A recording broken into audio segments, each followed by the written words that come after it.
ഏകദൈവ വിശ്വാസത്തിൽ ക്രിസ്തു ആരാണ്?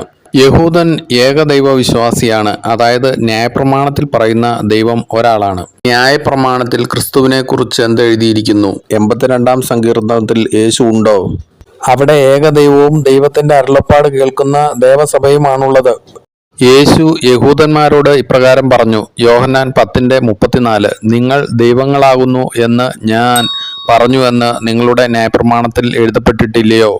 ന്യായപ്രമാണത്തിൽ ക്രിസ്തു ദേവസഭയിൽ അരുളിച്ചെയ്യുന്നു, ഏകദൈവത്തെ വെളിപ്പെടുത്തുന്നു.